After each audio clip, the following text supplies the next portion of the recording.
Hello and welcome to Eastern Marshlands, an evening with comrades. Tonight we have with us Eugene. How's it going? Putin not my president. We also have with us returning Spoogs. Welcome back, Spoogs. Rest in peace, headphone users. And once again, we also have Sock Barb with us. Welcome back. Yeah. And as always, we have Positus Pac-Man. Welcome, Pac-Man. Greetings, gamers. So tonight, I was thinking of going a little more freeform. If you've got questions, post them into the chat. We'll see if we can get to them.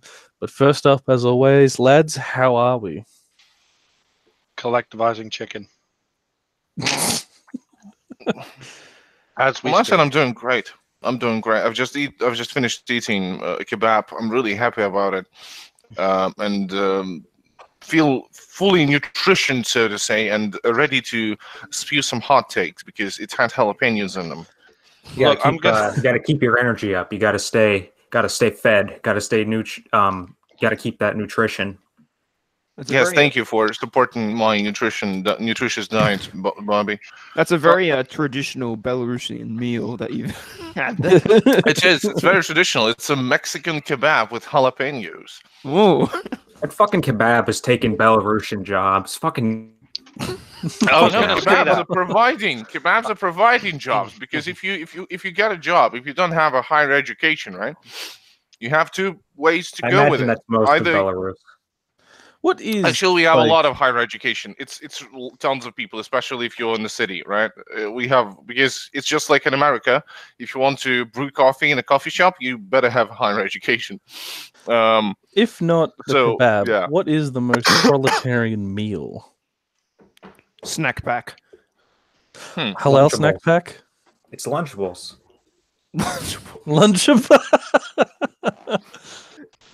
What's more working class than Lunchables, dude? I can imagine that. You got a bunch of construction workers that take a break in the hot sun. It's approaching the cutoff temperature before they can go home, and then like, all right, lads, let's crack open the Lunchables, and they pull them out, and they got the little cheese things, and someone's like, I don't like the crackers, so they trade the crackers over. It's very very proletarian. I would actually make an argument, as capitalist as it sounds, that the most proletarian food there is the McDonald's hash brown at 3 o'clock in the morning.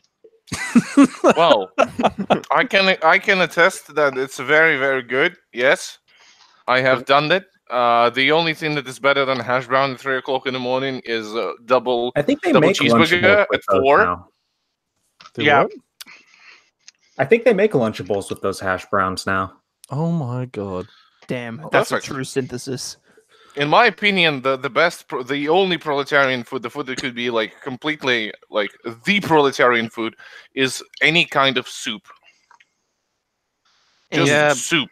So like Cheerios and cornflakes. No. Don't go there. Don't go there, my guy. I'm standing by TK on this one. Cereal is a soup. Oh no! You've fallen for my trap. I merely wanted to know who says cereal is a soup. No! I shall reveal myself and say that cereal is not a soup. It's a breakfast meal. You are so wrong. Oh my god! Who says? What kind of fucking filthy imperialist are you saying we can't eat soup at breakfast? You fucking tyrant! You can't eat soup at breakfast. It's just that cereal is not soup. It's soup. Disgusting. No, it's not. So this is liberalism coming to the purely proletarian concept of soup, and then saying, you know what? If you get some sugar and pull some milk in, that's a soup. It's not. A soup is a liquid with a bunch of shit on top, right? Cereal is a liquid with a bunch of shit on top. We've split the party. The fucking thing is, while you guys are having that argument, the real question is, do you pour the cereal or the milk first? Oh no! It's never ending. Anyone who pours milk first in either tea or cereal is a traitor and needs to be gulagged at once. I agree. Oh, I say go further. Put them up against the wall. Would these questions even exist under socialism? Like, would we produce a commodity like this? You don't think wheat are going to still be produced under Eureka socialism? Because they are. I'm pretty sure that by then we'll have we'll have a party line, decide what is happening, like what do you pour first, what do you pour the other CM way. question, the cereal or milk question. The question itself is: do you guys like socialist commodity production? I fucking adore that shit. Oh my god, yes. I'm going to suck all the commodities socialist production with my mouth. I love it. Only if I get to eat Wheat Bix. If it's producing Wheat Bix, I'm all for it. All right, lads. Oh Tomorrow my god, we're disgusting! Sorry, someone in the chat said Tomato is a fun guy. What is this? What are those steaks? What are those steaks at the beginning of the stream? Oh my god, we have like an hour to go. I'm already exhausted. I'm mentally drained. Oh my god. Socialist property. No, Teddy Bear, go away. What are you doing here? I love socialist private property. What are you on about? Well, as you know, I'm sorry, if you go to the Spooks channel, you will find a very important video which raises a very important question, which is... Yes, please, Spooks. What is the question? The question is mutualism a form of anarcho-communism? Oh my god. Are markets possible? Markets have some utility in anarcho-communism. Why is there such a rampant misunderstanding of the terms that we use? Because we keep, at the beginning of debates with people on the right, we will define vehemently, all right, socialism is the means of production in the hands of the workers. Communism is a classless, stateless, moneyless society. All right, everyone on the same page? Yep, all right, now it's your turn. And then the people on the right will go... Sweden!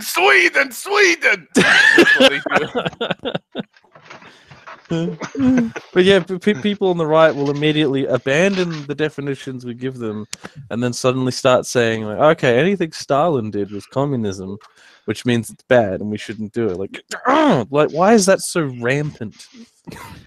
Who knows? People are just fucking stupid. And there is a very interesting book coming out this year by Ben Burgess, Logic for the Left, where he basically says that, you know what, people that do that sort of thing, haha, actually they're wrong because they do some logical fallacy time.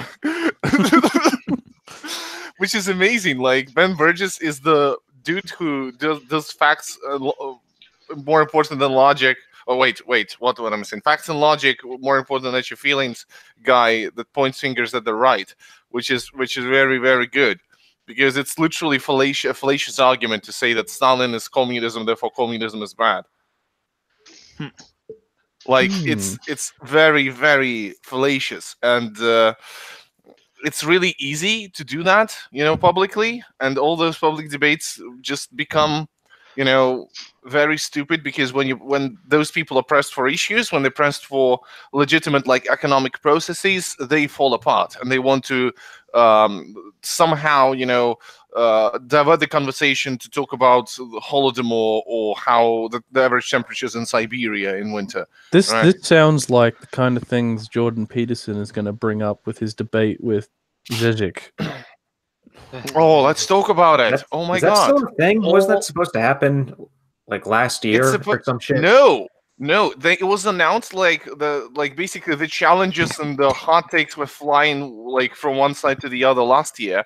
But now Jordan King of the Lobsters Peterson announced the fucking date, and you can buy tickets to it. It's going to happen in Toronto.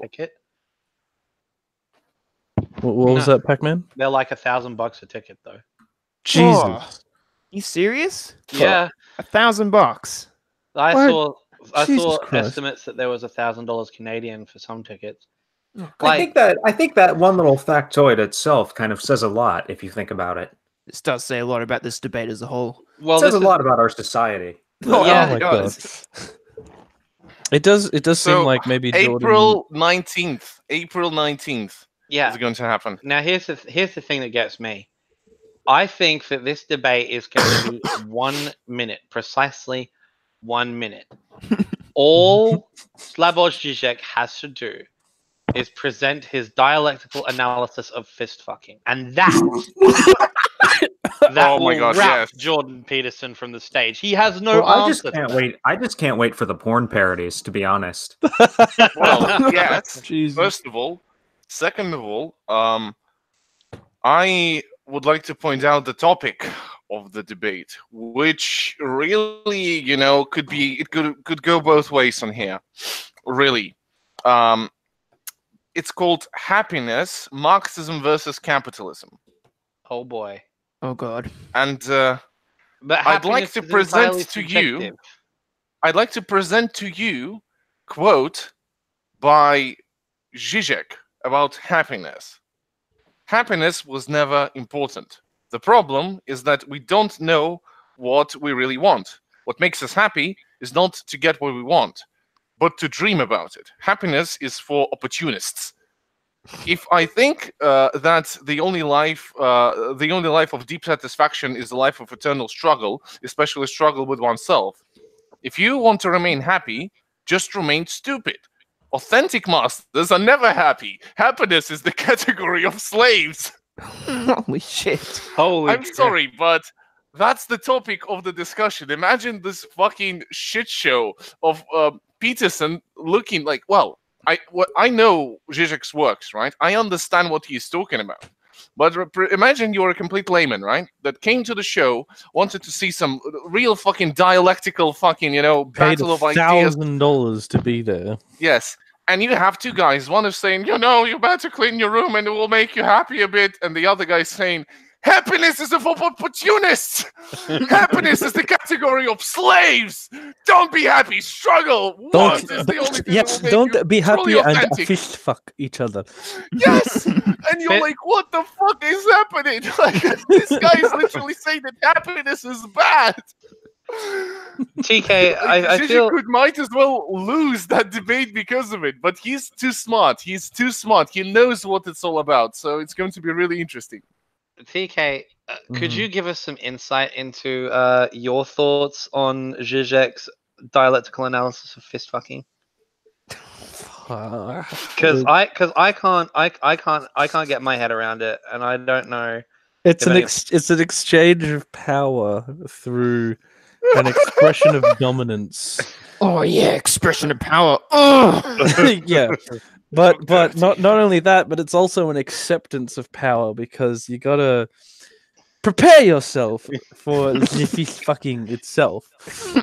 So you could go up to someone and say like, "Oh, I'm powerful. Look at my big fist. I want to shove it in you," and then the other person can just say no, and not consent, and then all the power is on the potential receiver saying no.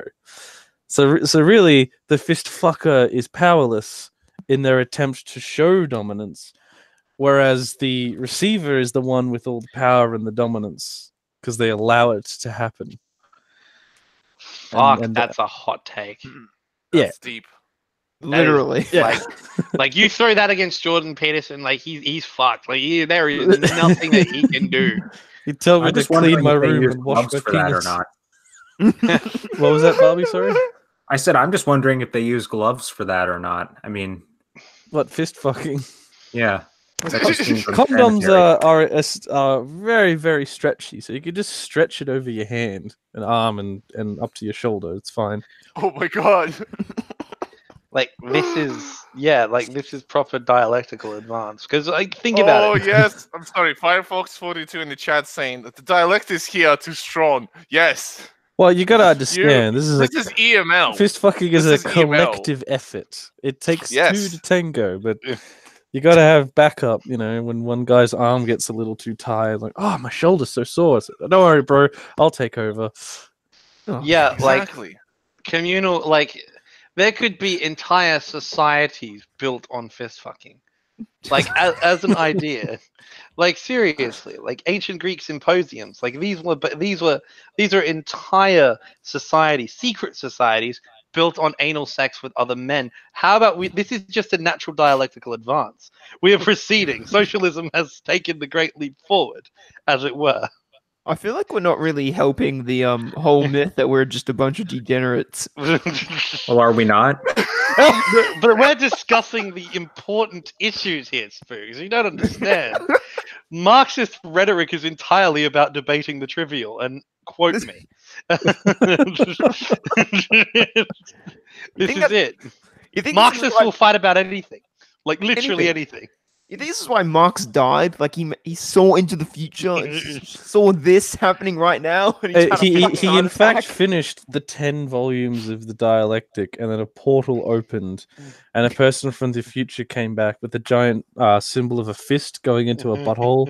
It's like, Marx, you did it! You saved the world! And it just... Maybe that's why. Maybe that's why the symbol for like so many communist movements is like a raised fist. That's it. That's it. And yes, exactly. Oh my god! This is the symbolic expression. What is the red salute? We are going. Hey, I'm ready to put my fist up your ass, comrade. But I'm ready to accept this exchange of power. Onwards to victory. Does that wait? If we're doing like if we're talking about solidarity, then there could be an illusion that says we are going to fist rape the bourgeoisie. No. We will. Let's not go there. We will liberate our hands to fist fuck each other consensually. There we go. That's the thing. Okay, so if we were going to stat it, so does that mean we're going to have different branches of fist fucking being decried as revisionist? Maybe. Yes, someone in the Well, chat, how many different types are someone there? was saying in the chat, like, Marx was positist, and then it's the alien fist fucking. So like, Okay, actually, we have real talk. have a name. The chat came up with a name for this ideology. It's anal manual mutualism. oh my god. What an acronym. We am. It's actually... AMM. It sounds like a wrestling federation or something like that. AMM. Are you ready for penetration? Like, that's the thing. Are people who open palm fist fuck now going to be considered Trotskyists? I mean, they are. Yeah. Like, think about it, because you've got the pledged fucks. Jesus. No, but think about it. If it's easier to insert, but it has wider potential. Whereas the fist is a demonstration of force. This is a new level of Not dialectic. only force. I'm sorry, it's not just force. To quote the great Marxist revolutionary, wait, I forgot his name. Wait, I'm googling him now. Ernst Stallman, yes, the KPT guy. Yeah. 5 fingers make a fist. Like, one finger can be broken, but 5 fingers make a fist. This is the symbol of unity, of solidarity, and collective action. Oh no, I'm just remembering This that is socialism. movie. No, Which guys, Stallone movie? There's a Stallone movie where he is a part of the Federated Interstate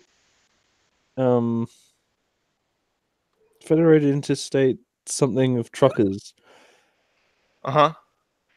Federation of Interstate Truckers. FIST. Fist. Okay. And in the film, they're raising their fists to the sky and saying, "Fist, fist, fist." We're fist. That's what we are. I'm like, I just realized, like, oh my god, it's presentient. They understood where socialism was going with this. the Federation of International Socialist Thinkers. We must take inspiration from that film and build.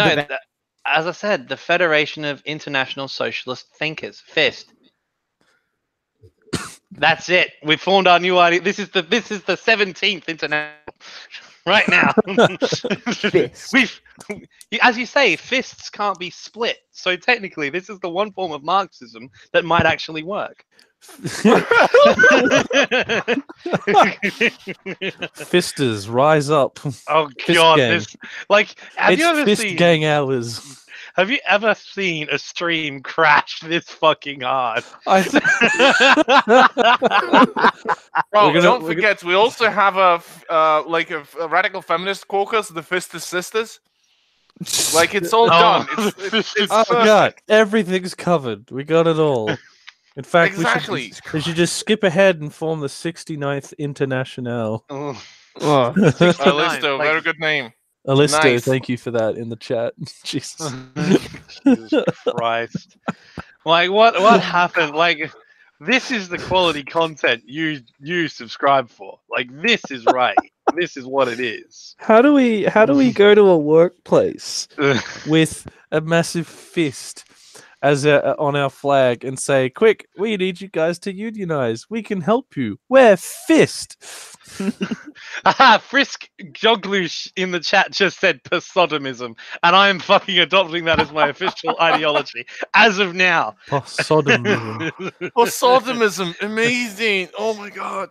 Well, you see, the thing is, there is actual dialectical precedent for that. You see, aliens in modern literature and the public consciousness always probe your butthole. Oh my god. Oh my god! Maybe No! this is actually this is ideological precedent. Then I therefore, always fucking wondered why that is a trope in Because sort of they are urban legend. Posadists. They're Like, what could Posadist possibly fist be- people. Like, what could possibly be inside your asshole that aliens have any interest in? Like, why would they do that? Like, why not Your just fist? open your head up? It's a good point. Because that's a part of the political work and ideological work. It's That taught. the These are It's aliens valuable. These are questions I've lost sleep over, by the way. Like, I've spent many a night laying in bed wondering about these very important issues. That is so very, very sad. These are questions we need to answer if we are to advance socialism around the world. We need to understand why aliens are fisting us, and then bring it to the masses. Maybe we fist each other, and then we fist the aliens, and they fist us together. Collectivized That's fisting. well, no, Exactly. It's an act of mutual aid. Like seriously, unironically, Posadism is the true dialectical synthesis of all Marxism. It has to be. Okay, so what we're Well, saying speaking of is we're gonna- Posadism, Pac-Man, what was your take on that India-Pakistan bullshit last week? Look, Oh. I'm going to throw this What's going on with the India-Pakistan thing? talking about all of this talking about what? Sorry, TK, shoot. Could you, for those that don't know, could you catch us up on the India-Pakistan thing?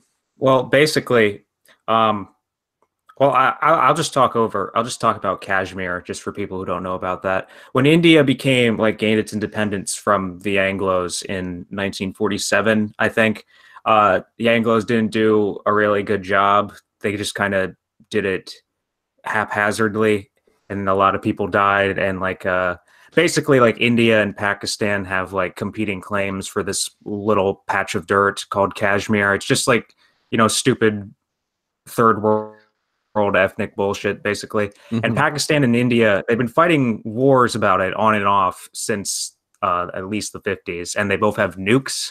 And a couple of days ago, they traded some airstrikes, basically, and it was looking like things were looking a little dicey, but I think they've kind of calmed down since then. And For what I know, nothing's probably going to Pakistan come. shoot down two planes.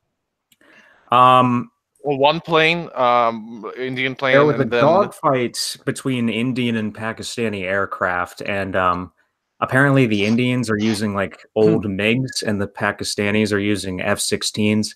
So of course the Pakistanis basically won. 2 Indian jets got shot down, and I think 1 Pakistani jet got shot down.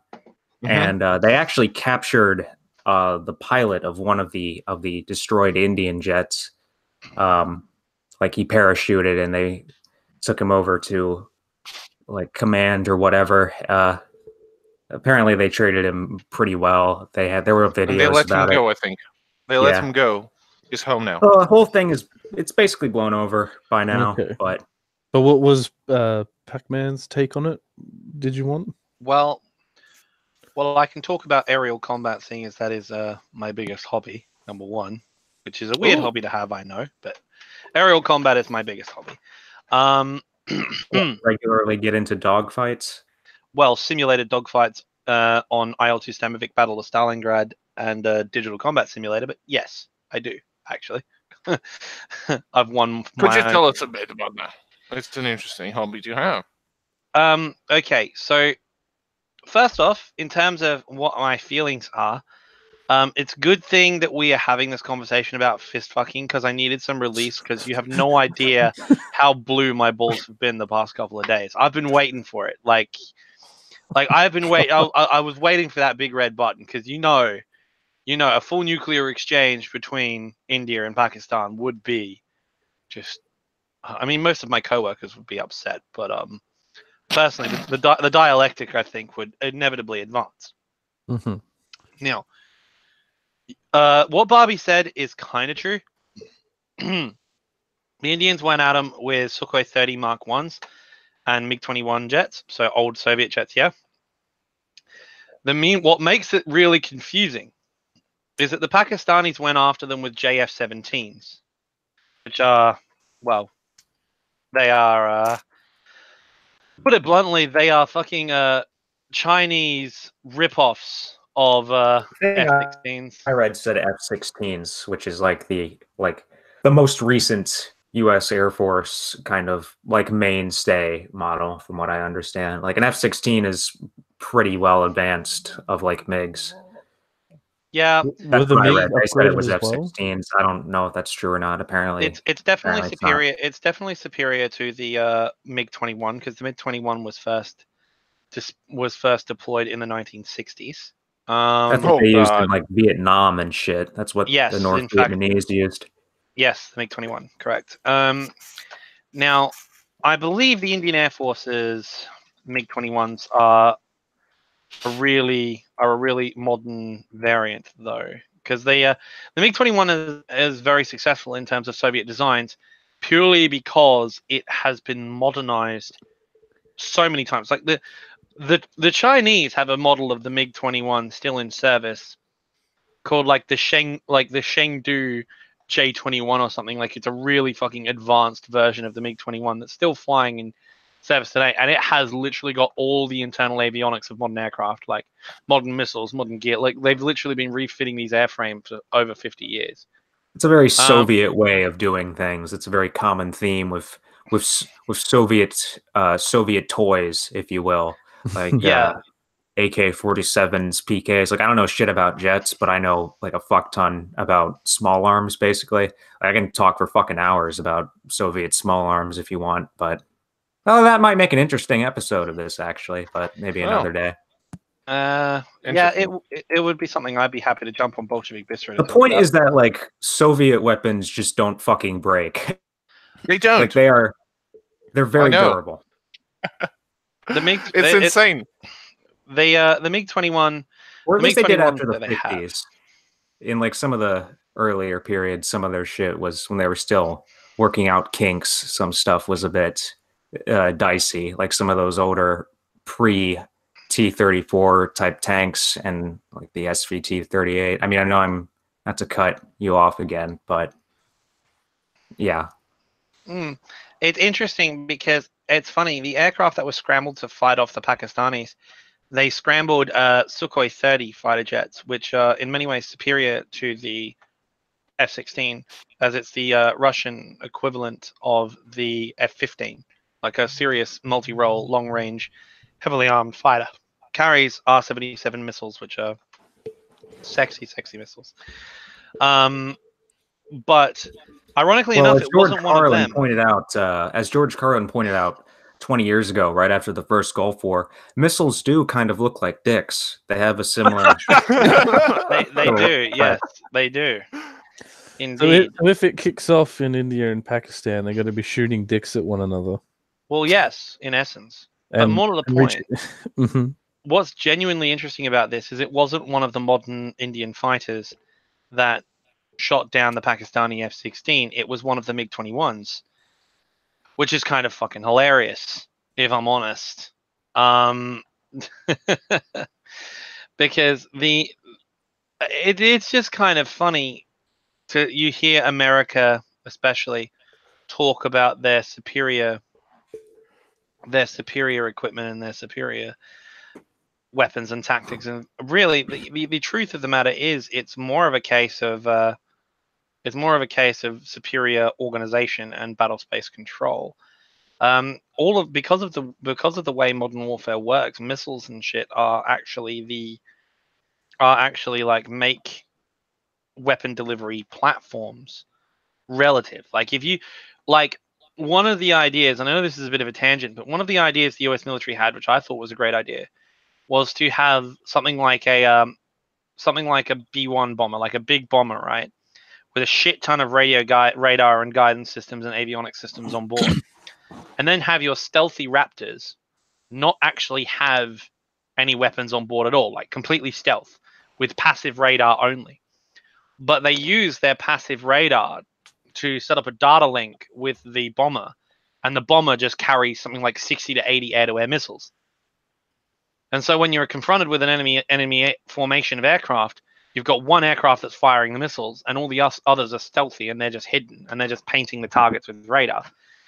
Theoretically speaking, if you did that, if you fired from a long enough distance away, the enemy wouldn't know you were shooting at them until half of their formation exploded. So this, all this tech that you've mentioned and whatnot, that's going back and forth in India and Pakistan, is this like an advanced form of saber rattling? Is this going to lead to something? Do you think? Probably not. No. Nah. India and Pakistan have been in a good couple like legitimate wars over this bullshit for a long time. While both of them had, and both of them were nuclear armed. I think like the last really big one was in 1971, I believe. I could be wrong about that. You're about right. I think so anyway. Yeah. This was just kind of, I guess, a flare up, you could say. What actually happened is that a few weeks ago, because like Kashmir, there are like insurgent groups in Kashmir. This weird mix of like separatists and Islamists who have been fighting the Indian army for some time now, and they attacked like they killed like 40 Indian soldiers or something, and then the Indian Air Force bombed what apparently was a base for this separatist group, and that base is actually inside Pakistani territory. They just kind of did it without Pakistan really consenting, and then they had the dogfight a couple of days ago, and here we are. This is the problem with, we hear about it and people, I don't like, back in the day when Batco was, as they say, in his prime. Ever since he got evilly red pilled. But anyway, moving on. Wish he could be with us tonight, but he's off doing university things. It's almost bourgeois. Yeah, I'm sorry. Yeah, well, you're true. There is that. But in essence, though, it also almost became a ritual for us on the left, at least us on the internet left, to watch something happen and wait for Batco's inevitable meme response of the internet left's response to, a war. And all of us Posadists, especially me, are sitting like hoping this is it, this time. This time it's going to kick off, and it never does. And I think it's the same old theory that Marx always said is, the international capital just has so much shit invested in, avoiding war because it's just so fucking expensive and costly to them. All their assets get blown up. Like, they don't want to do it. So, it really isn't going to kick off just yet. But what I think is people don't realize just how often this fucking happens. Like, until that massive, like, bleeding heart campaign that kicked up, about 2 months ago, 95% of Americans didn't even realize there was a war in Yemen. Like, they didn't even realize it was happening. It was just like, it's just that country where all the brown people live. There's probably nothing important going on over there. People didn't realize that this was actually happening, and these bombs and weapons were being sold to them by us. And so, this kind of willful ignorance on the part of people about just how much military force is thrown around these days.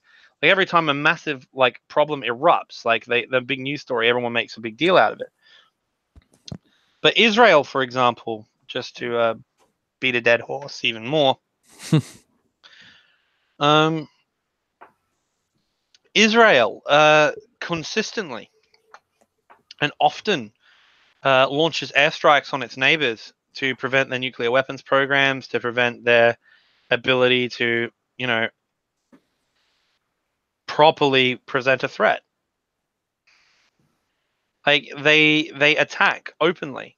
Yet when these countries try to fight back against Israel, suddenly they're the bad guys. Like, how dare they invade Israel and try to take back the Golan Heights? What has Israel ever done? And they've done a whole ton of shit to these other countries. And this is including annexing the Golan Heights, which is actually unoccupied Syrian territory. Oof. Yep. The Sardis gang posting hours. Who's up? No, that's me. Like, I am posting hard. I haven't made most of my content on my channel has been anime meme content as of late because I am, a filter. For true intellectuals. Yeah, for true intellectuals, yes. And so, I haven't delved much into Basadism as much recently, but I'm still getting material together for my project, Basadism, or How I Learned to Stop Worrying and Love the Bomb. And true people, look, yes, it's a meme, and some people quite rightly, in some ways, view it as a mean-spirited one because Posadus was captured and tortured. And they put that down to having all of these crazy ideas. But you see, the thing is, the problem that really scares me, and the more I've delved into it, and while I play up to the memes of the ideology, as in, I play up to the meme and the stereotype for laughs. I do that all the time, just as Tanky's the more ironic one, shall we say, play up, the Gulag memes and so forth. There is some credibility to what he has to say. Like, the thing is about Posadas is that you look at what he says and what he does, and yeah, it sounds fucking crazy. But when you actually look at it, the Marxist analysis of this is actually on point. And fully automated luxury gay space communism, as joked about as it is essentially the final stage of socialism where we want to be. And the apocalyptic ending of society being the necessary catalyst for socialist revolution in the advent of Trump, in the advent of Brexit and all that, which is, while it doesn't necessarily have to be nuclear collapse, the actual collapse of society being a prerequisite for revolution doesn't seem so stupid anymore. And that's what probably makes Posadism so laughable in a way, because people are using it to hide their fear that perhaps he's right. But you're going away, aren't you? Oh my god. I'm going there. You just don't like my ideas because you think subconsciously I'm right. Like, this is the thing. Your application. I understand what you're talking about, and in my opinion, there is something to it because the evolution of the human society requires collapse first for something to arise from it. The collapse of the feudal system, the collapse of the slavery system, with the rise of feudalism, the collapse of the feudalism, with the rise of the early mercantile capitalism, and all of the iteration of capitalism that were basically somehow, destroyed or just, fell apart slowly, and other forms of said capitalism arise from it, from the ashes. And with the newest iteration of it, which is the neoliberalism, in which we exist. And actually, we are going to have a very interesting podcast, me and TK. We recorded it yesterday about capitalist realism as the ideology of the neoliberal capitalism. So stick around for that. It's going to go out next week. So Firefox 42 asks, so what's the socialist position on Kashmir? Who's right? No one, to be honest. No one. The workers of both states are right, and they don't want any fucking wars. From what I understand, war is incorrect. Yeah, Of course. It all stems from Britain moving in, taking over India, and then the partition itself of India, which was a very bloody thing, and they didn't draw the lines properly, and they grouped too many or it wasn't very well defined where the border was, if I understand correctly. Mm-hmm. Well, So- it was more of a Pakistan, right? As a state at the time, the Eastern Pakistan and the Western Pakistan, the Eastern, which is now called Bangladesh, they were divided on religious basis, and the Muslim population of India was basically thrown out of the country into those two Pakistans. And nowadays we have the Pakistan, which is the Pakistan, which was the Western Pakistan, and the Eastern Pakistan, which is called Bangladesh. And they have their own identities, they have their own systems of government, basically their own nation states arising from it. So it's all but Britain's Kashmir fault. is British fault. It's Britain's again doing the fucking lines, basically, or not giving a fuck about the lines and just saying fuck it. I don't give a fuck. I'm going home and having some tea, because that's what British people do. It really does seem like the only people that are right in this situation are the workers, because the workers are saying we don't want a war. Because no one wants to fucking die. Yeah. The ultimate socialist position in any of those questions is anti-war, and I think we should get this straight. Like, any sort of military intervention, imperialist intervention, fight between groups, which are sort of on equal footing, all of those things are terrible and should be stopped. And the only position that the left should take is anti-war, ultimately. Especially, at least in the current material conditions. National Dengism says, though, like, Pakistan is obviously in the right, to be honest. So apparently we're all completely wrong about this. Oh, he also says Pac-Man is Atomwaffen. Yeah, because they're asking about the chat. Excuse is asking me, what's what? Everyone's I will not be called Atomwaffen. No fucking way. Excuse me. I mean, some of the Atomorphin people really did like the idea of nuclear destruction and a nuclear What is holocaust. Atomwaffen? I think I've asked before. It's a meme. It's a meme now, but when they were actually like organizing and doing stuff, they were an insurrectionary Nazi group. Okay. Yeah, it's an insurrectionary Nazi group which said that, you know what, communists, you're okay. Let's kill the bourgeoisie and destroy capitalism. Yeah, Just don't care about the whole Nazi thing. Ignore that for a time being. Were Atomwaffen siege fags, or were they? Yeah, they were. No, they were huge siege siege. fags. Yeah, they were. Siege was their Bible, essentially. Yes, it was. I mean, it's mine too, so James I can't blame Mason's- them. Oh but- wow.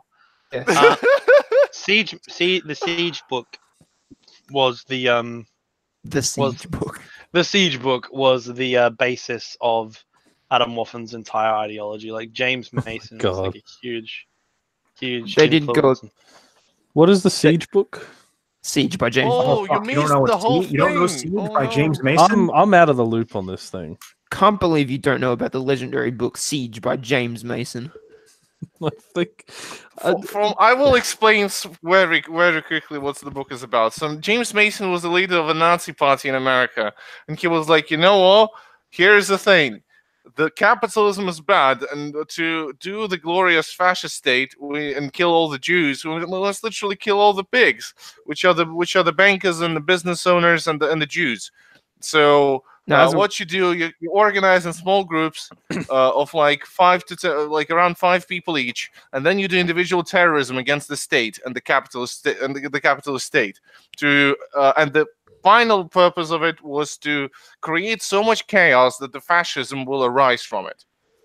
No. That's a way simpler explanation for basically what Siege is. All right, insurrection, but you say the N word a lot.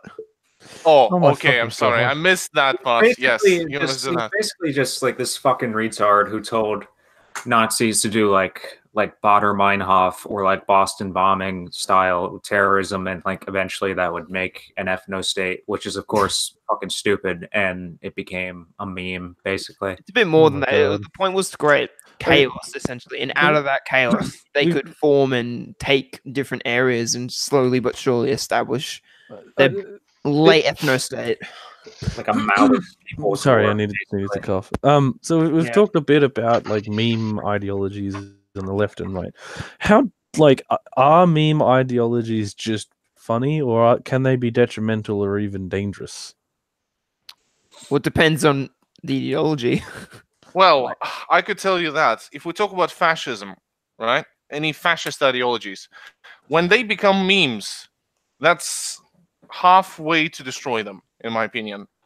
Because I'm going full Mel Brooks here. The only way to destroy an ideology which is based on theatricism is to make a fucking musical show out of it. Like, this theatrical shit that they have, when it becomes a giant fucking meme, they lose all the power. Literally lose all the power, because their ideology is based, or their propaganda is based on big, great ideas which are to be treated seriously.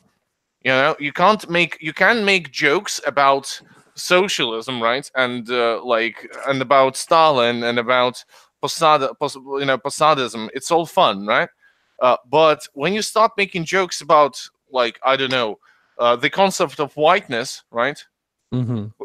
It's all of a sudden becomes doesn't work that well. Like, we can laugh all the time about this is bourgeois, that is bourgeois, right? Because we're making fun of the long-standing tradition of being complete fucking assholes to each other and the people around us, which we as socialists must cling to tradition. But when we talk about Nazis, those guys, they do believe in all of that shit, right? That they're saying. Making fun of it is to basically take Rosenstahl's movies and turn them upside down, and all of a sudden, hey, look, it's now a fucking funny shit show that doesn't make much sense. It takes the out of everything they say. Completely. And some of them still do quote unquote meme magic, right? They do this it's this idea of memeing Nazism into relevancy. But in my opinion, that becomes it's just a way to preserve irrelevant ideas while basically dirtying them up with humor in the process and making them completely irrelevant at the end. Mm-hmm. Well, what is look at Siege meme. Look at Siege. Look at fucking Siege as an example. It was a serious book by James Mason where he wrote about how do we bring the ethno-state into existence, right? Mm-hmm. What is it now is have you read Siege? Read Siege! And it's like, oh, look, my avatar now has a mask with a skeleton on it, like the ghost from fucking, what's it called? The fucking Call of Duty. Oh, does that mean Shadman has read Siege? Of course, he's one of the OG Siege pillars of our time. Okay. Now look, that's what Nazis' ideology is. Like, they don't do that with Marx Capital because it's impossible to do that with Das Kapital, in my opinion. Haunted Shaw asks, just to we've got a meme ideology on the right. What about anarcho-primitivism? Is there any legitimacy, or is it just a meme? It's a meme. I will defend anarcho-primitivism. It does have some legitimate points to it. Oh, okay. Fill us in then. I think everyone doing it. Oh god! I didn't mean to make it sound like that, but yes, please go ahead. I think everyone, they look at it and they go, "Oh, haha, ooga booga, polio XD," but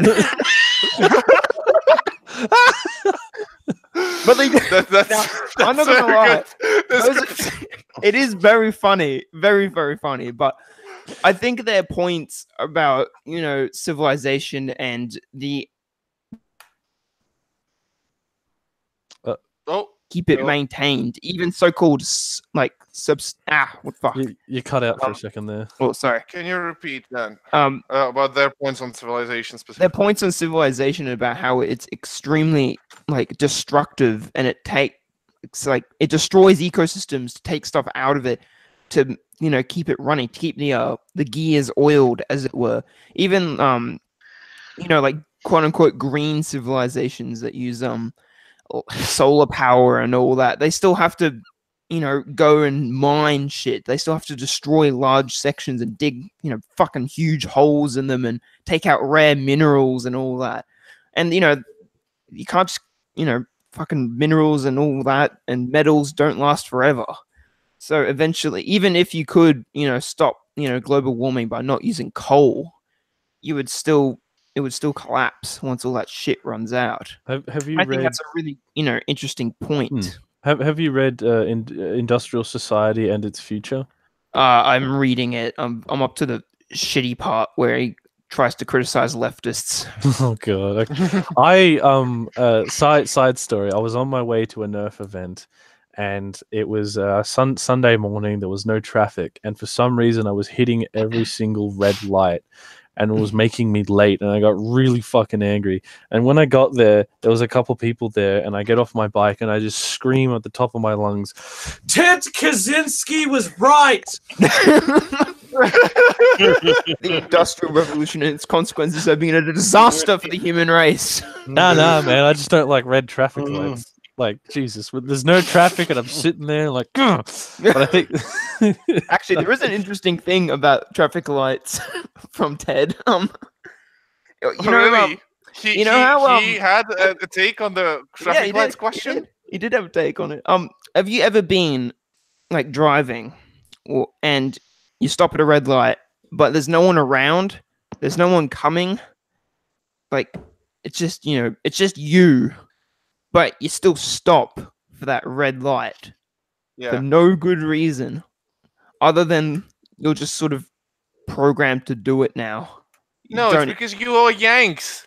If you're a master race slab and there is a red light, you just fucking go.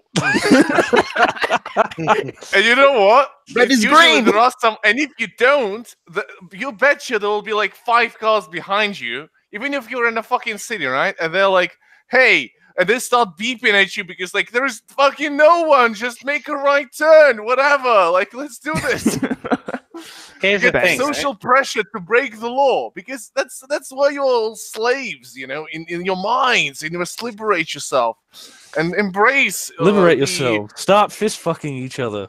Exactly. No, in Australia, it's even more prevalent. In Australia, you're not doing that because you're programmed. In Australia, it's because even the fucking country lanes have a speed camera on them, and you will get fined $450 if you go through it. Oh, absolutely ridiculous. Yeah. This is the industrial society we must fight against. Oh yeah. Yeah, dude. Like the first act of look, I will have more respect for our anarchist comrades if they all form out collective groups and smash every speed camera they find. Oh, yeah. I have a question. All those boomers like going on about revenue raising for the councils and speed cameras. At first, I was like, "What are they talking about?" Now I'm on their side. Fuck speed cameras. Get rid of them. Oh, speed cameras. I have a question. Awful. Excuse me, Australians. Yes. Very important question. What's with Australians and reckless driving? We love it. What the Mate, fuck? I don't know if like you can explain it, but like fucking doing doughies in Macca's car park is fucking sick, mate. Wow, car culture. We have a subsection of the car culture here that's exclusively about getting huge fucking V8 Commodores and Falcons and doing burnouts. We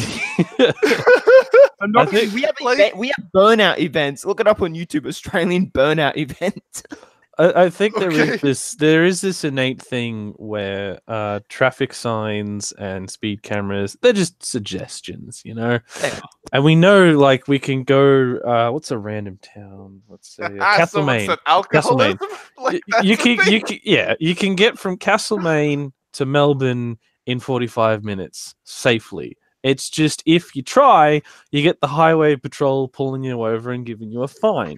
Everybody in Australia knows that you can take a Ford and fuck that off and get a better car and take a corner at 80 as opposed to 60. Everybody knows it. Everybody does it. It's just not a lot of people have the skills to do it because and a lot of people try to race around that corner as well.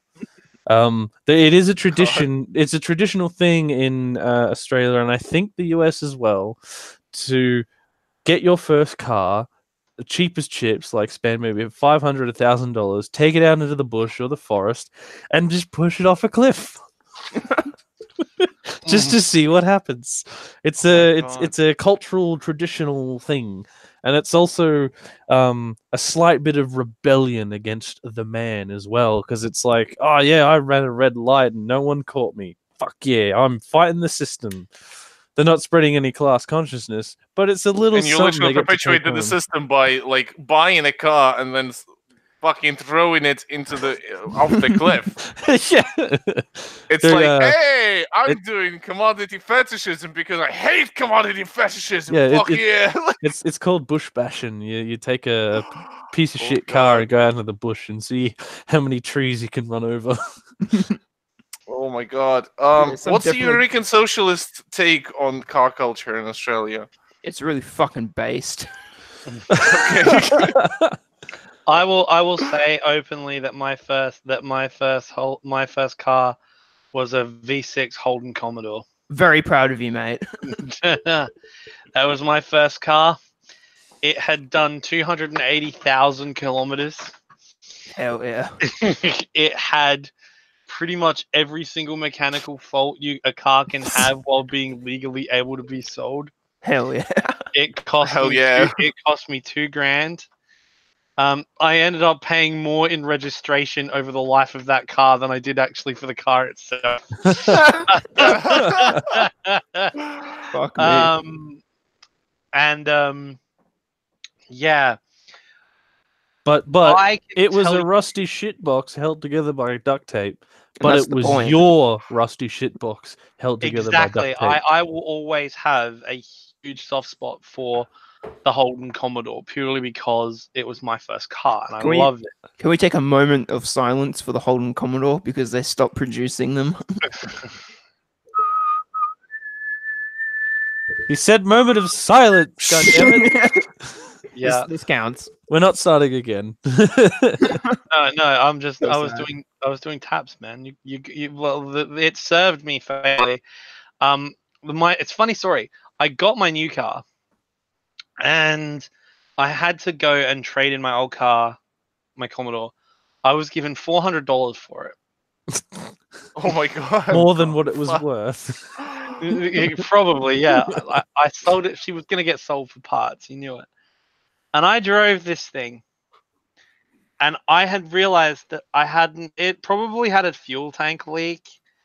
And I hadn't realized what was going on with it. So I hadn't filled it up before I drove it to the car dealership. And so I realized halfway to the dealership that my fuel light was coming on. I was like, oh shit. Literally, I made it to the dealership.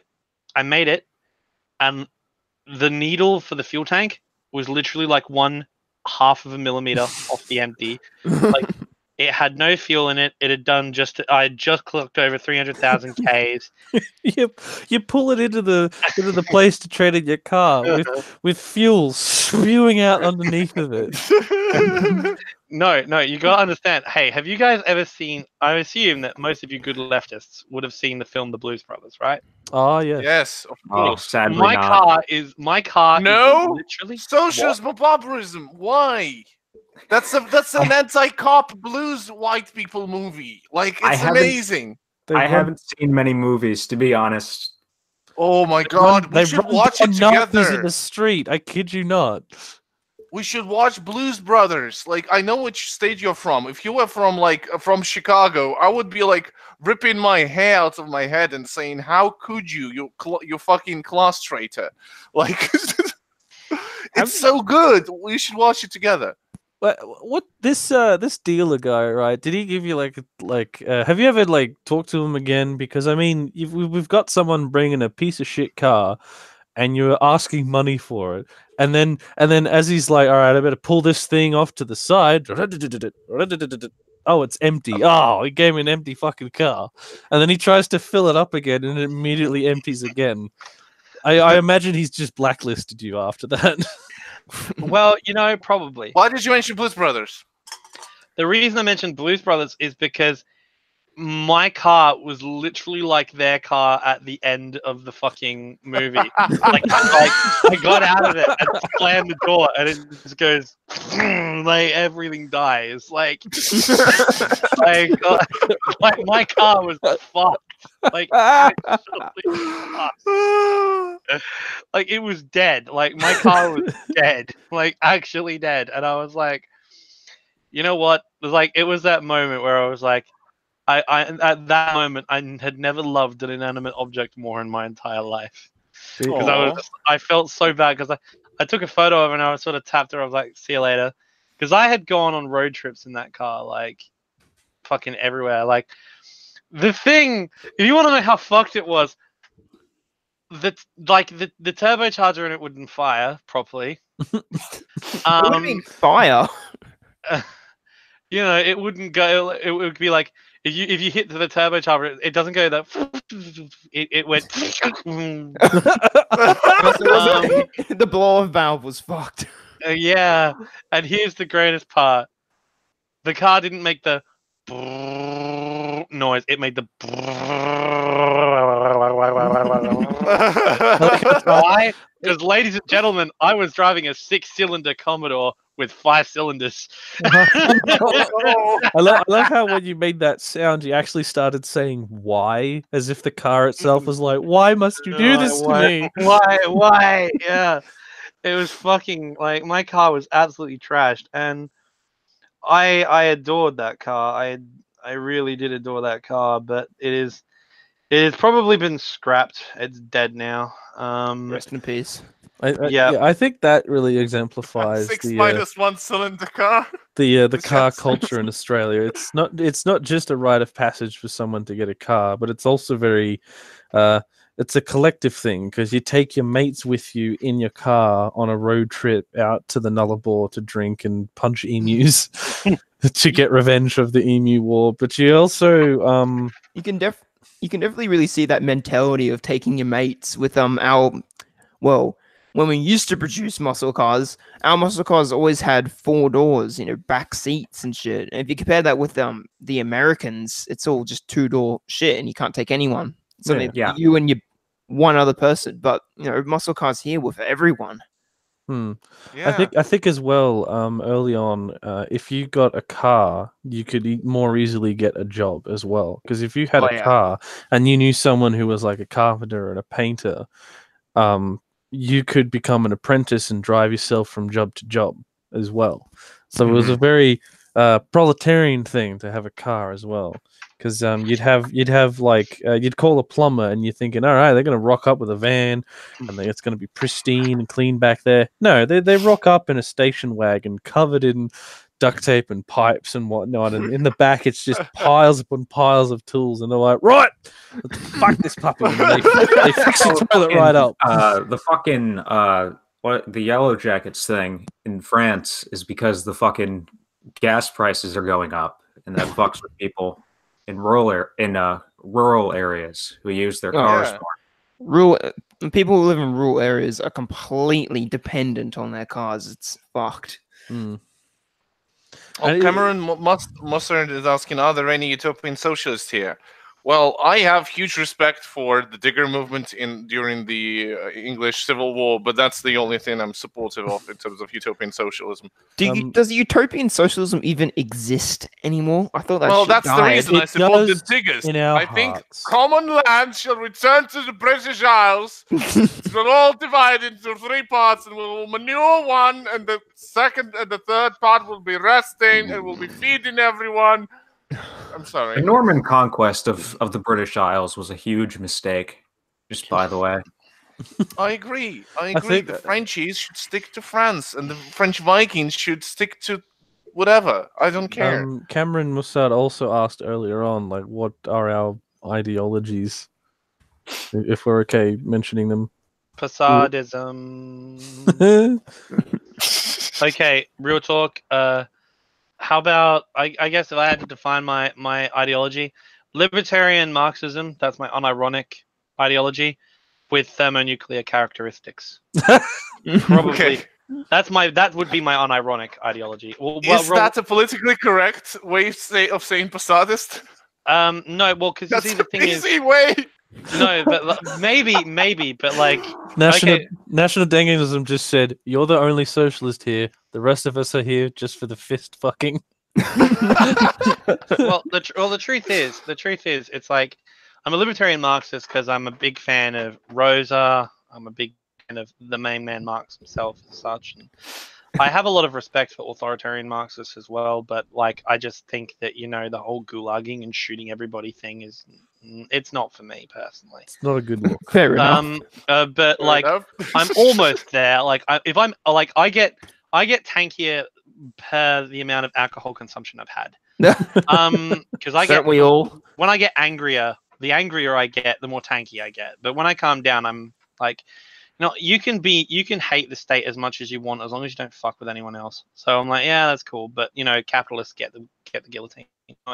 The more bullshit I see in the media, the more tanky I get, because I'm like, at first I'm like, all right, maybe we should talk with these people, and then I hear what they're saying, and I'm like, and I'm just polishing my rifle, like, up against the wall. Come on, let's go. Well, you're polishing your Nerf gun. Yeah. Hey, those things are pretty powerful. We've gotten them up to 800 feet per second before. Pretty based. Technically, we can modify them and make them shoot fucking sticks. You know what fucking Nerf guns are? Nerf guns are like airsoft, but they're like airsoft if it was run by like concerned parents, the people who have to put like soft surfaces on corners.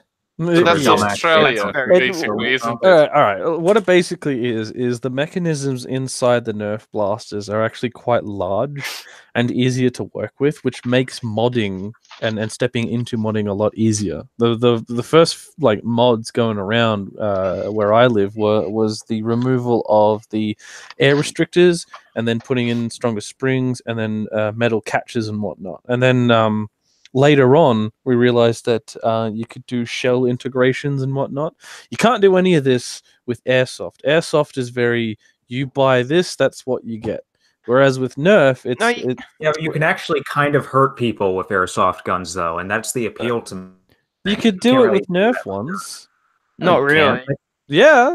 Have you ever taken 300 feet per second Nerf dart right in the forehead? No, the closest I've come to being hurt by a Nerf gun is, that huge Nerf. Oh, you cut out. You cut out. You cut out. Oh, well, those repeat. huge Nerf rocket launchers they used to have? Uh-huh. Yeah, well, I got shot by one of those in the face, and that kind of hurt. All right, do you guys know what HPA is? No. Okay, so paintball uses HPA and the tank itself, right? Highly pressurized air, right? Yeah. So, all right, you take that and you take a reg and you put it into the back of a Nerf blaster. That's what we use. That's what we use. There was one time at a paintball place, right, where someone dropped their paintball marker and the thing ruptured, right, and the tank blew, and then it went straight up into the air like 500 meters because of the amount of pressure that was behind it. That's what we're using. I kid you not. I could go into the barricades and the trenches with a Nerf blaster and still be able to take out the enemy. This has nothing to do with anything in hand, but just on a cosmic level, I like how in the space of half an hour, we've talked about fist fucking, the Kashmir conflict, and now more recently Nerf guns. It's quite an interesting collection of topics for one episode of a show. Although we did get off topic to go and talk about Nerf guns, though. Blasters, goddammit. You can't use the G words. Sorry. if you use the G word, you're gonna get fucking the Vic police kicking down the door. Yeah, you get zucked off of Facebook as well. My apologies. I apologize to the concerned parents of Australia Association. Hey, now I will flip and I will absolutely say these are toys, and even though you can be hurt by them, it is actually quite hard to be hurt by them. And like, as cool as I look in my Ozcam and my tack vest, it's really undone when I have an orange toy as part of the arsenal. Like I'm looking at my tack vest right now, and it's like, yeah, everything's cool. I got shit on What's there the and fucking whatnot. range on those things? Like how far can you 100 spit meters. rounds? 100 meters. Yeah. Okay. So what you're saying, TK, Mm-hmm. is that you are in fact tactical. Yes, I'm tactical. I Yep. had Amazing. when I was a kid, I think for my birthday or Christmas or some shit, they got me I think it was called the long shot or some shit like that. Oh It hell was yeah! like it was like a sniper rifle, and you could put like the handgun thing, you could like attach it to the front. It was pretty fucking chad. Like that was the shit that all the kids wanted. Like Most of the or long mods shot and or most of the something. blasters. And they even people had use like a- this. It even had like this The long bullshit shot little scope on it. Yeah, the long shot, or the LS, as we in the biz call it. That's the main one everybody uses in mods, because there's so many different third-party parts you can use to buy for it. Like it's so weird. Like there's a strange economy around. Like here comes the class analysis. There's like a strange economy around the buying and trading of Nerf blasters, in that stock blasters are like a raw resource that you could pull up from the ground, and then what you have to do is you have to put your labor in to make it better than what it is, and then try to then sell it to other people. But if you don't do it well enough, then you're basically like, if that's your income, then you're out on the street, because there'll be some other massive conglomerate that comes in that can just mass produce like metallized parts like sleds and springs and whatnot. It's a highly competitive world of Nerf modding, and there's we're getting to the point as well where It's not that different from real guns, actually. oh really? Over here, yeah. Because you can't just like make your own rifle, can you? You have to like get If you know licenses how and to, whatnot. you Well, can. no, you kind of can. Because like legally in this country, with like there's kind of a cottage industry at this point. Because legally, what the part of a firearm that's known as the lower receiver, for all intents and purposes, as far as the law is concerned, the receiver is the gun. And there's this industry that sells these what they call 80% receivers, which is just a piece of metal, and then through either using tools that are fairly common that you just own, or like paying someone else to do it, you can turn that 80% into an actual receiver, and then you can just buy all the other shit you need for the actual gun, no questions asked. Like you can just buy a stock on eBay or whatever and put that on. Huh. That's really based, to be honest. Yeah, That- it that- is pretty yeah, basic. That's what people do with the long shot you mentioned before, where people will set up a business based around selling as many different products as possible, except for the long shot itself, because they can't do that. Otherwise, Nerf would get mad at them. Like there's a joke, like 3D printed guns is like virgin shit, and like 80% receivers is like Chad. The virgin funny. 3D printed gun, the Chad 80%. That's funny, because like in the Nerf world, it's the opposite, where like fully 3D printed guns are like the shit. Everybody wants them. Everybody is trying to get them. Everybody's trying to get them to work as well. Like you take them out into the Australian heat, and the 3D printed parts start to melt. I had a Nerf blaster that was held together by hot glue, Oh, and it just sort of melted in half. Yeah. Wonder why. Amazing. Well, you see, the thing is, I'm in a bit of a quandary, because I have to, if I want to make homemade weapons, I have to come up with alloys and materials that can survive a nuclear blast. And that makes my life pretty difficult, because that material is not available on the public market. No. Just The store it struggles. in a nuclear bunker. Then it doesn't have to be nuclear survivable. Yeah, I just need to call some of my hosist buddies from the from Melbourne, and I'll be all right, you know. Hoserus positists. Are they a thing? Wait, I there want are to find- there are a lot of hoshes in Melbourne. Yeah, like, well, on Tanky. the DL. Why?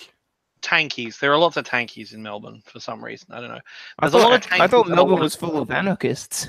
It's both, actually. Like, It's full of a lot of comrades. It's just everybody's Melbourne, like, large oh, left-wing Melbourne, it's presence full in of Melbourne. SJWs because that's all they see. Is Melbourne like Because the actually it's Portland just of Australia? Oh, maybe. Seattle is the best Oh, way. Seattle. Okay. It's the best way I can put it. It's like real, like if you were to talk about it in like, you know, it's like a real bohemian kind of place, if you want to call it that. Full of art, like full of arty farty stuff. Like there, Movie directors absolutely love it because if you walk down one street, it looks like Italy, and then if you walk down another street, it looks like Seattle. I think the first Ghost Rider film was filmed there as well for that reason. what's kind of interesting about that play about Melbourne is what's kind of cool about it is that they like you know the series that the Tom Hanks and shit did for like the Pacific War in World War II, the Pacific. Mm-hmm. They filmed like Melbourne was used for pretty much all of the like Australian shots. They were based in Melbourne. The Marines were based in Melbourne at that time. And so they all sort of they filmed that huge thing there, and it really does have like because it's still got the old trolley trams, it's still got the all the aesthetic of you know. Is it because we're trying to hold on to history, or we're just too lazy to update our trams? No, the trams are really good. No, please, they're literal electrical shit that goes around. It's pretty good. Like in Belarus and like thanks to the Soviet public transport network, like Eastern Europe is tram fucking central. No, not really. Our trams, like the city, if you would look at the 50s map of Minsk, right, for example, the trams made a lot of sense. Today, it's literally like two lines. Imagine a big city, which is like more than 1 million people living in there, right? And you have two lines of trams that go halfway through the city and intersect in the middle. So Like, how not can you really. just, how can you just a lot not of it. fucking? How can you just not fucking love trams, dude? Like, trams are. I Chad. love it. I love trams. trams. The problem is that we have not a lot of them left, you know, and they are pulling out some tracks in some places. No, trams suck.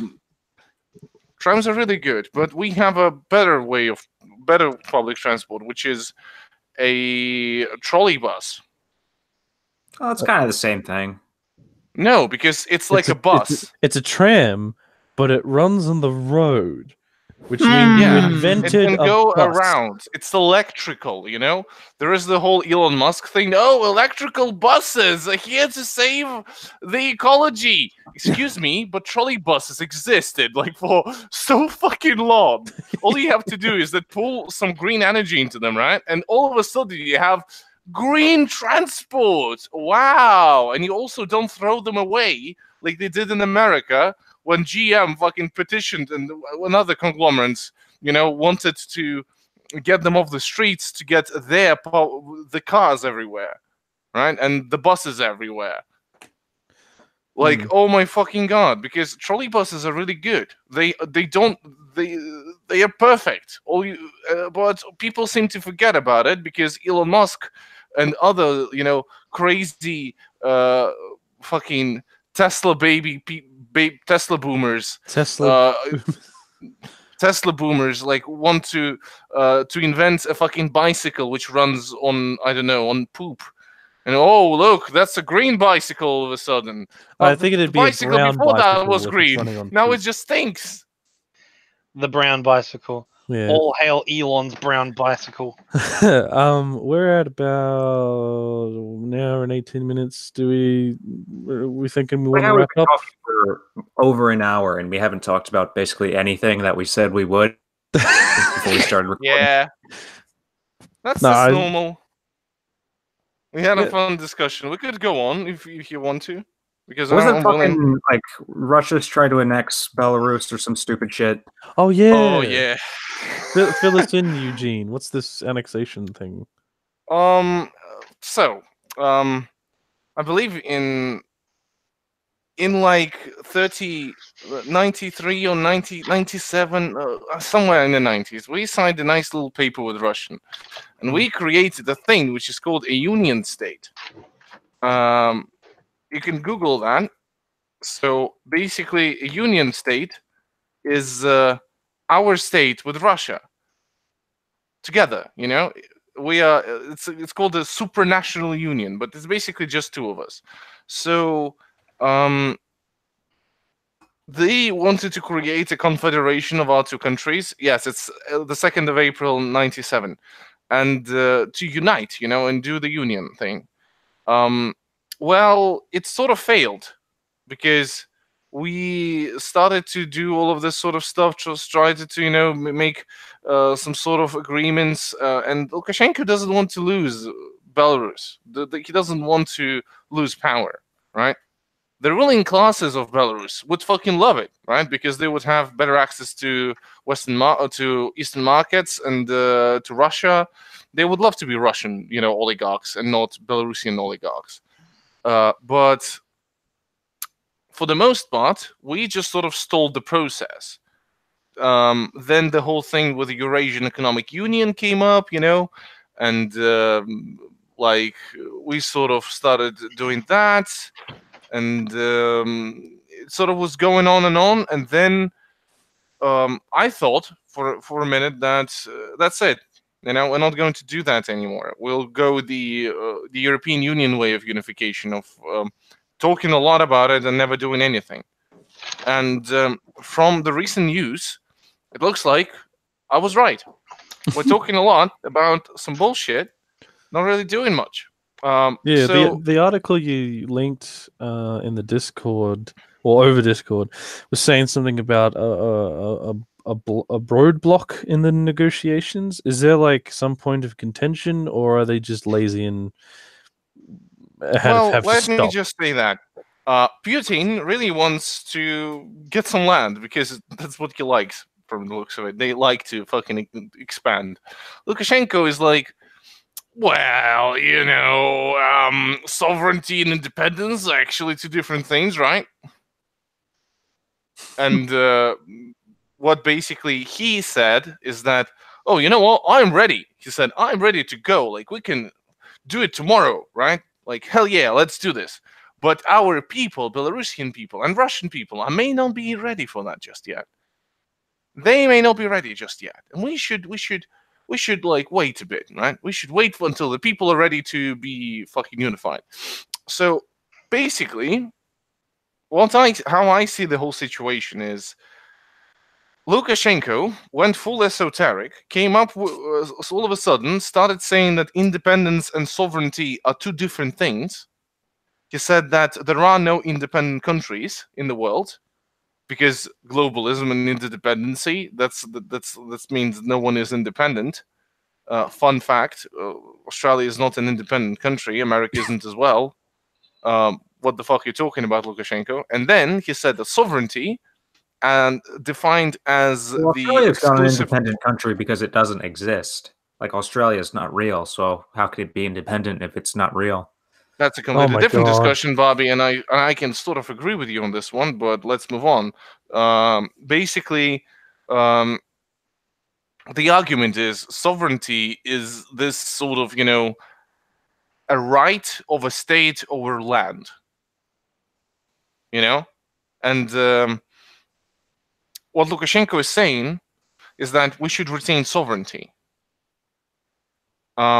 It's very esoteric and a lot of political bullshit, but how, based on what has been happening for a very long time, for more than 20 years, with no movement, you know, being done, no move technically being really practical in this regard happening. What could happen is that Belarus has a chance to lose some of our economic independence.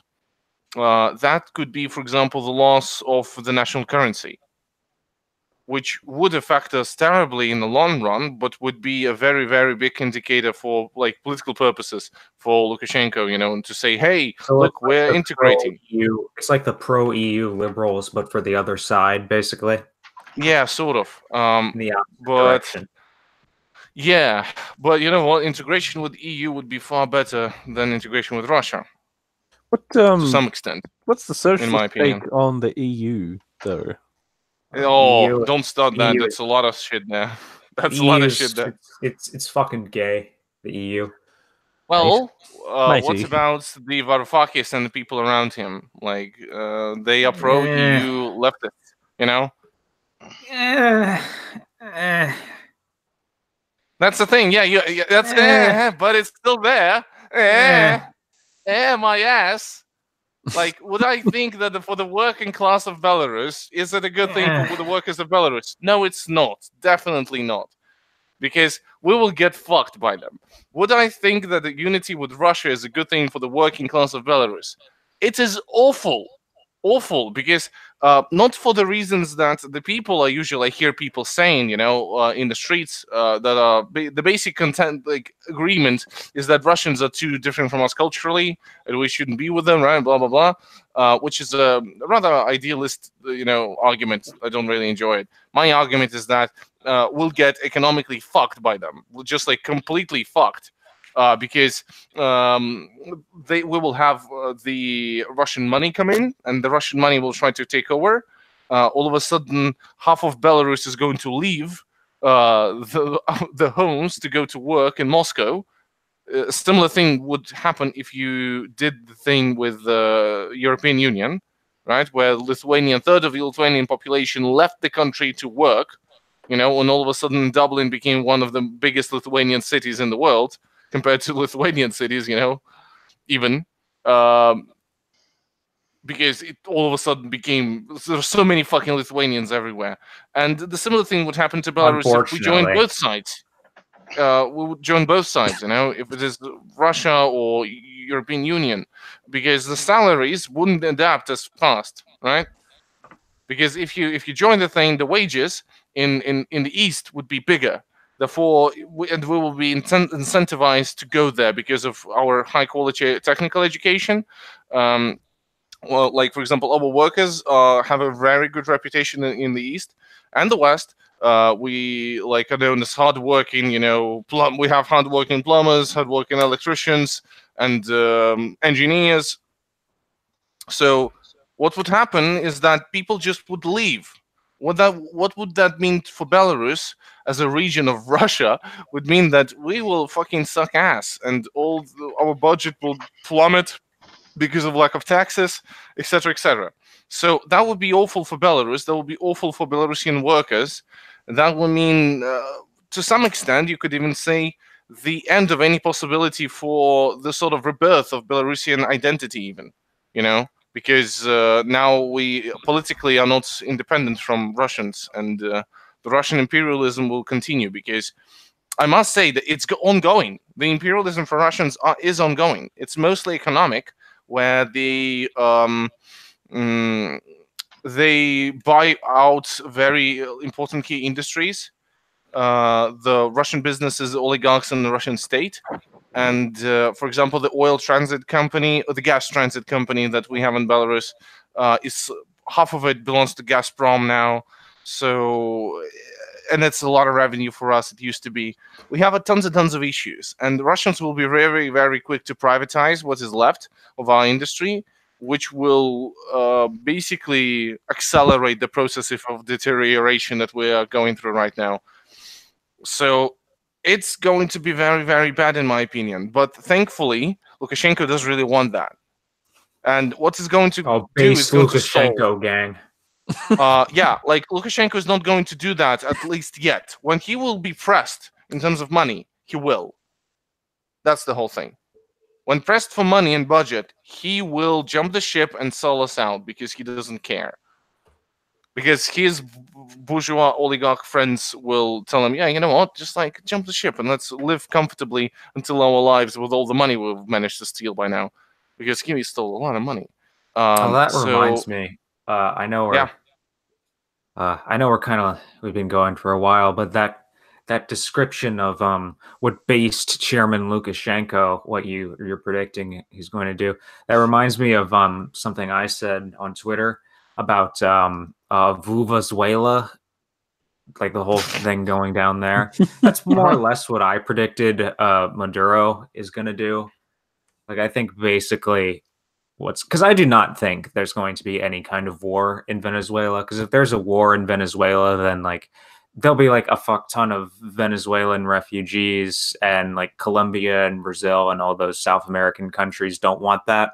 So I would be shocked if there's a war in Venezuela. Basically, that's probably not going to happen. But I think how the whole Venezuela thing is going to go down, and I'm basically just repeating verbatim what I said in my tweet. What is his name? The guy who basically just said, the opposition guy who just claimed he was the president. Basically, what is his name? I forget his name. Like Guido or some shit. Well.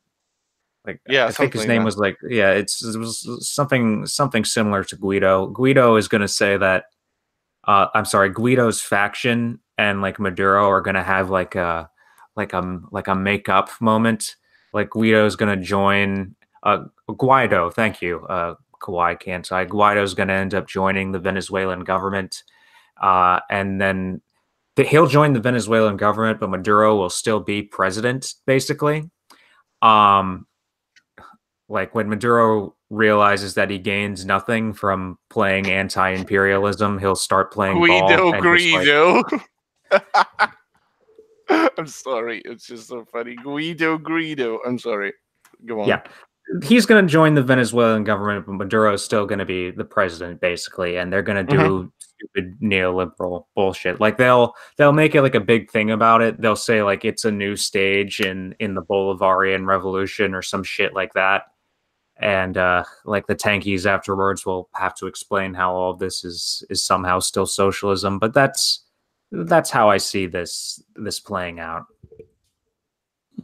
There is a possibility, and in case with Belarus, the economic imperialism will be ongoing, and it will be still going, moving, and perpetuating itself. And there is a chance that we may lose some things like our national currency, or we already don't have a border with Russia, I must say.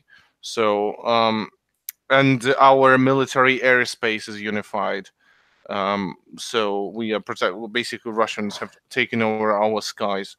Already too late. Joining Russia, joke, joining the EU, bespoke, joining Greater Syria.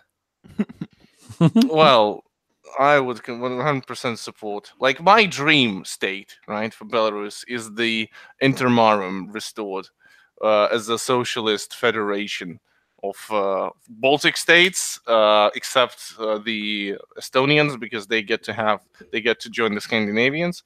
So it's the Baltic states, it's Poland, it's Ukraine, and Belarus, and we all live together in our new fourth Rzeczpospolita, and it's actually a socialist state, and we just and Lenin is fuck there. off Russia.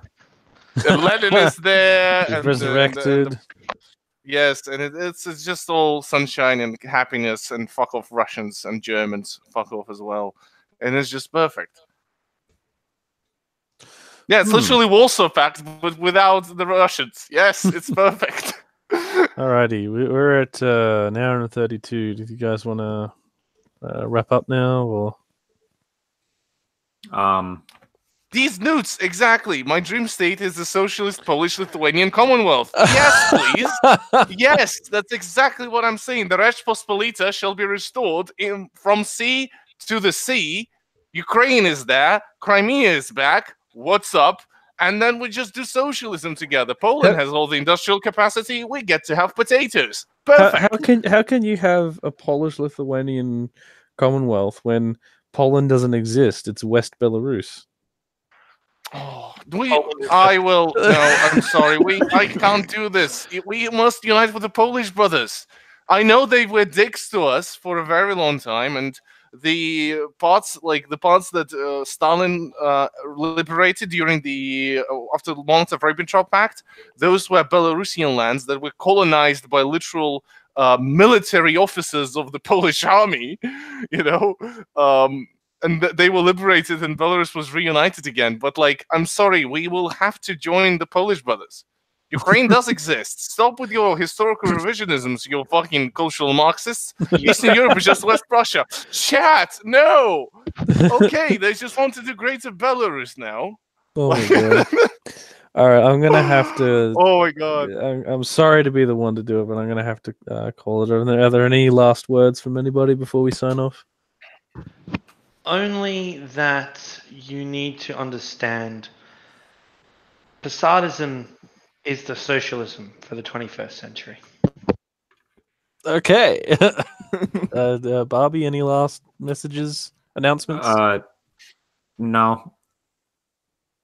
All Not right, really. clear and concise. That was Spoog? anticlimactic. Spoogs?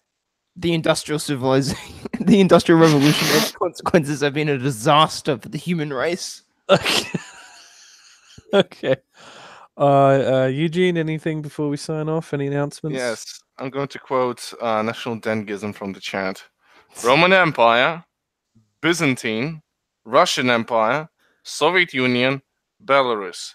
Belarus is fifth Rome. Okay. I'm sorry. Actually, I actually do have something to say before we get going. Okay. Read Siege by James Mason. Oh my god! Attack on Titan is just the anime adaptation of Siege.